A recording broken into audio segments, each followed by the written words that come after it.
Hello friend, नमस्कार।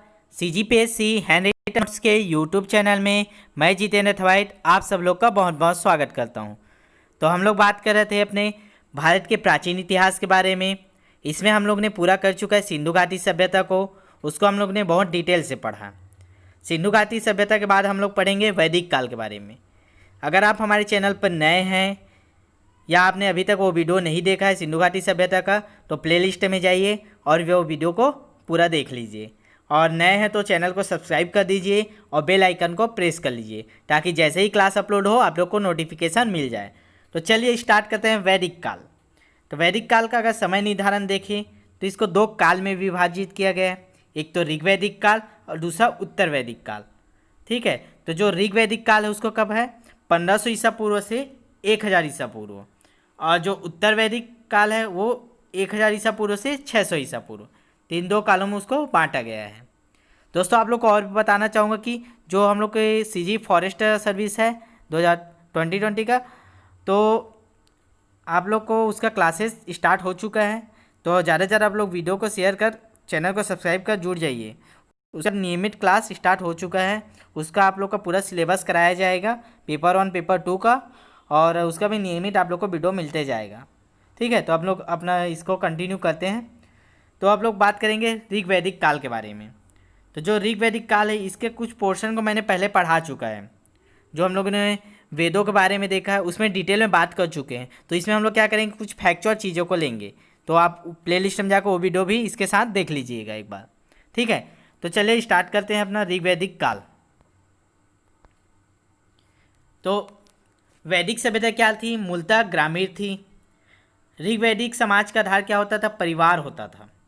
ठीक है, और ऋग्वैदिक काल में क्या है, जो परिवार क्या पित्त सत्तात्मक होता था, अर्थात पित्तों का क्या होता था, शासन होता था। ठीक है, ऋग्वैदिक काल में मूलभूत व्यवसाय क्या था, तो कृषि और पशुपालन था। ठीक है, मुख्य व्यवसाय बोले तो पशुपालन, याद रखना हमेशा ऋग्वैदिक काल कई बार पूछा गया है। आर्यों के समय क्या थी, तो पशुपालन याद रखना। ठीक है, ऋग्वैदिक काल में। अब आते हैं अगला ऋग्वैदिक कालीन वेद। ठीक है, जिसको हम लोग बात कर चुके हैं डिटेल में। वेदों की संख्या कितनी होती है, 4। ऋग्वेद, यजुर्वेद, सामवेद, अथर्ववेद। ठीक है, तो यहाँ नोट करना, ऋग्वेद, यजुर्वेद, सामवेद को क्या बोलते हैं, वेद तई बोलते हैं। ठीक है, वेद तई किसको बोलते हैं, ऋग्वेद, यजुर्वेद, सामवेद को। ठीक है, तो आप एक एक करके इसको देख लेते हैं। फैक्चुअल चीज़ को ही देखेंगे, डिटेल में हम लोग एक बार पढ़ चुके हैं। ठीक है, चलिए देखते हैं फिर ऋग्वेद। ऋग्वेद क्या होता है, इसमें विभिन्न देवताओं की स्तुति में गाए जाने वाले मंत्रों का संग्रह है। ऋग्वेद में क्या है, देवताओं की जो स्तुति होती है, प्रार्थना होती है, मंत्र, उनका संग्रह है। इनका संकलन किसने किया, तो कृष्ण द्वैपायन, या फिर उनको क्या बोलते थे, वेद व्यास भी बोलते थे। ठीक है, तो ऋग्वेद का संकलन करता कौन है, कई बार पूछा गया है व्यापन में, वनडे एग्जाम में, तो महर्षि कृष्ण द्वैपायन। इसमें कुल 10 मंडल, ध्यान से देखना, मोस्ट इंपॉर्टेंट, 10 मंडल, 1028 सूक्तियाँ, 10,580 है। ये थोड़ा सा मिस्टेक है, इसको देख लेना, 10,580 मंत्र है। ठीक है, अब अगला देखते हैं। दूसरा एवं 7वां मंडल सबसे पुराना है, जिन्हें वंश मंडल कहते हैं। ठीक है, दूसरा और 7वां सबसे पुराना मंडल। 10वां मंडल सबसे नवीन है। ऋग्वेद का पाठ करने वाले पुरोहित को होत्रा कहते हैं, याद रखना, ये भी तीनों का याद करना पड़ेगा आप लोग, चारों वेद का याद करना पड़ेगा। ऋग्वेद का जो पाठ करता है पुरोहित, पंडित, उसको क्या बोलते हैं हम लोग, होत्री या होत्रा। ठीक है, 9वां मंडल क्या है, सोमदेव को समर्पित है। 10वें मंडल में पुरुष सूक्त में शूद्रों का उल्लेख है। ठीक है, शूद्रों का उल्लेख किस में है, तो 10वें मंडल में। ऋग्वेद एवं ईरानी ग्रंथ जिंदावेस्ता में समानता पाई गई है। तो हम लोग का जो ऋग्वेद है और जो ईरानियों का क्या है, जिंदावेस्ता, वो दोनों में समानता पाई गई है। ठीक है, ये भी कई बार पूछा जाता है। ऋग्वेद की सबसे पवित्र नदी कौन सी बोलेगी, तो सरस्वती नदी। ठीक है, नदी तमा भी कहा जाता है इसे। तो ऋग्वेदकालीन कौन सी नदी थी, तो सरस्वती नदी, नदी तमा बोलते थे। आगे देखते हैं, ऋग्वेद में यमुना का उल्लेख 3 बार व गंगा का उल्लेख 1 बार आया है। इसमें 10वां मंडल में यमुना कितने बार आया है, 3 बार, और गंगा कितने बार आया है, 1 बार। ऋग्वेद में पुरुष देवताओं की प्रधानता है, ये भी याद रखना। ऋग्वेद में कौन से देवता, पुरुष देवताओं का प्रधानता है। इंद्र का सर्वाधिक वर्णन है, बोला जाता है 250 बार ऋग्वेद में इंद्र का प्रयोग हुआ है, इंद्र शब्द का प्रयोग हुआ है। कितने बार? 250 बार।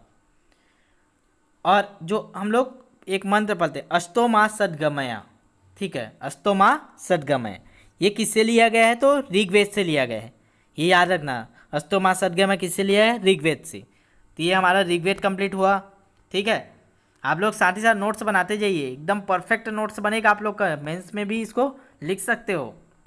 फिर अगला देखते हैं सामवेद।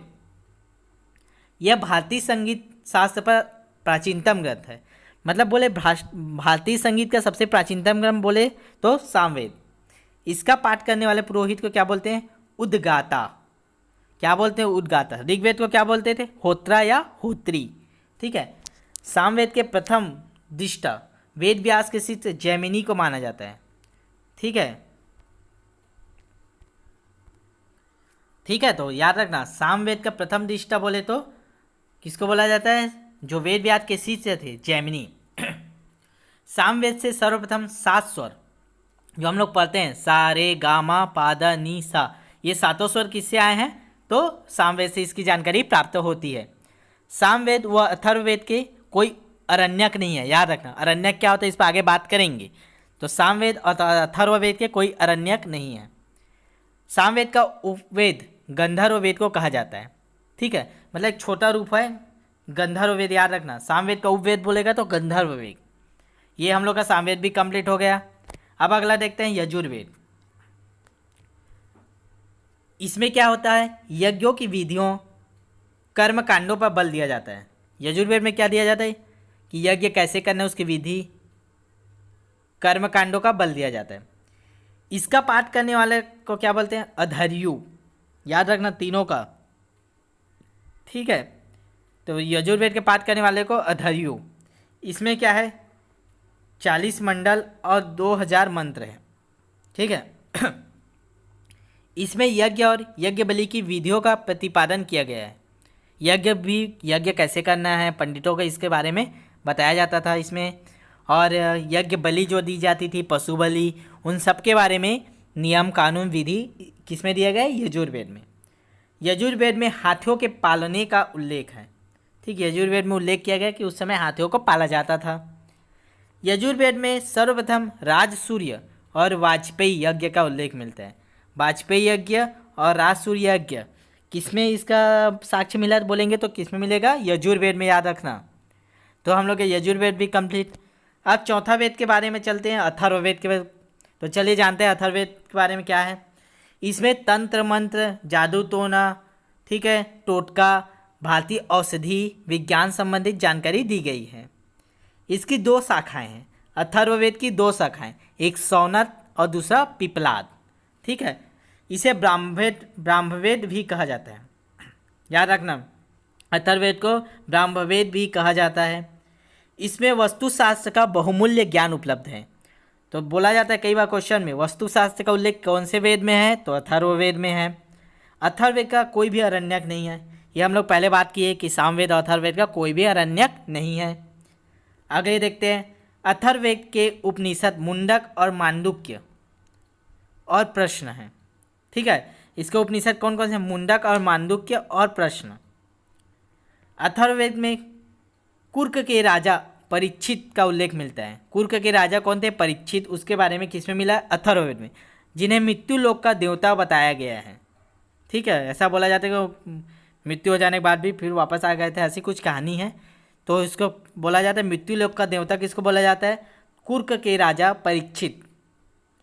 आगे देखते हैं, अथर्ववेद में मंत्रों का उच्चारण करने वाले पुरोहित को क्या बोलते हैं? ब्रह्मा कहा जाता है, ब्रह्मा, याद रखना तीनों चारों का।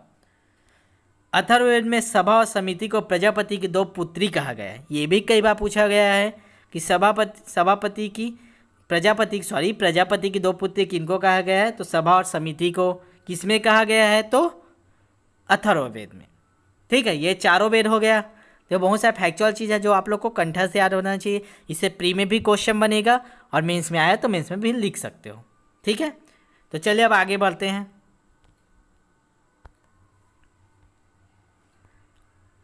आगे बात करेंगे आरण्यक। अब आरण्यक क्या होता है? हम लोग ने देख लिया कि अथर्ववेद और सामवेद का आरण्यक नहीं होता। तो आरण्यक होता क्या है? तो अरण्यक वनों में रचना करने के कारण अरण्यक कहते हैं। मतलब कोई भी वेद है, शास्त्र है, जो वन में बैठकर जो उसकी रचना करते हैं उसको क्या बोलते हैं? अरण्यक। वर्तमान में 7 प्रमुख अरण्यक उपलब्ध हैं। कौन कौन से? ऐतरेय, तैत्तिरीय, ठीक है, संखायन, त्रैत्रायणी, तत्वकार, गृहदात्रण, ठीक है। तो ये क्या हुआ? ये अरण्यक के बारे में आप लोग देख लेना, ठीक है। 7 अरण्यक, ठीक है, याद कर लेना, ठीक है। फिर आगे बढ़ते हैं। अब आते हैं उपनिषद के बारे में। वेद देख लिया, अरण्यक देख लिया, अब देखते हैं उपनिषद। यह भारतीय दार्शनिक विचारों का प्राचीनतम संग्रह है। ये भी कई बार पूछा गया है कि जो भारतीय दार्शनिक हैं उनके जो विचार होते थे उनको किस में संग्रह किए जाते थे? तो उपनिषद में किए जाते थे, याद रखना, ठीक है। प्राचीनतम संग्रह। उपनिषद को भारतीय दर्शन का स्रोत और जनक, पिता कहा जाता है। भारतीय दर्शन के जनक कौन है? उपनिषद। स्रोत कहाँ से है? तो उपनिषद, ठीक है, भारतीय दर्शन, ठीक है, उपनिषद। अब हम लोग देखते हैं वेदांग। वेदांग भी आप लोगों ने सुना होगा। तो वेदांग होता क्या है?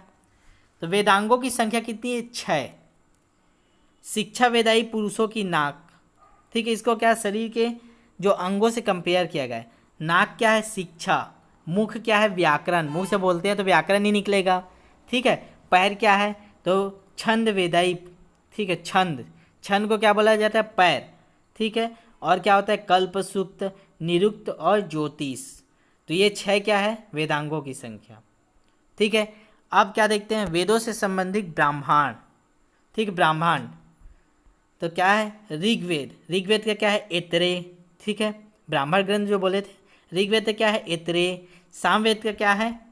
पंचविंश और जैमिनी। यजुर्वेद का क्या है? शतपथ। और अथर्ववेद का क्या है? गोपद। तो ये याद रखना, वेदों से संबंधित ब्राह्मण। अब देखते हैं वेदों से संबंधित उपनिषद। ऋग्वेद का उपनिषद क्या है? ऐतरेय।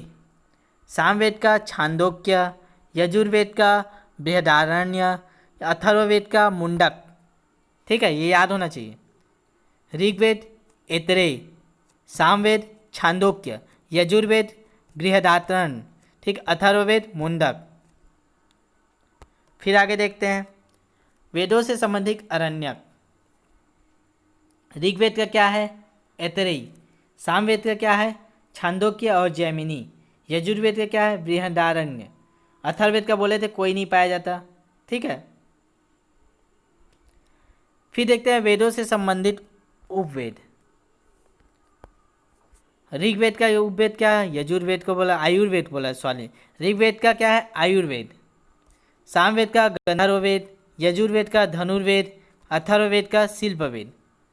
तो ये वेद हुए, उसे उपवेद। क्या एक बार और देखिए? ऋग्वेद, आयुर्वेद, सामवेद, गंधर्ववेद, यजुर्वेद, धनुर्वेद, अथर्ववेद, शिल्पवेद, ठीक है। तो ये वेद हो गया, अरण्यक हो गया, उपनिषद हो गया। तो इसका प्रयोग आप लोग मेंस में कीजिए। 1 नंबर नोट्स बनाइए, नोट्स बना के पढ़ोगे तो ज़्यादा समय तक याद रहेगा। वीडियो को 2 बार देखा कीजिए, सुन के अगर नोट्स बनाओगे तो ज़्यादा याद रहेगा। तो वीडियो कैसा लगा कमेंट में बताइए, और ज़्यादा से ज़्यादा शेयर कीजिए। आप लोग शेयर नहीं कर रहे हैं, नहीं लाइक नहीं कर रहे हैं। वीडियो को लाइक कीजिए, शेयर कीजिए और चैनल को सब्सक्राइब कर दीजिए। अब बेल आइकन को तो प्रेस करना ही है, ताकि जैसे ही वीडियो डाले आप लोग को नोटिफिकेशन मिल जाए। तो धन्यवाद, थैंक यू, मिलते हैं अगले वीडियो में।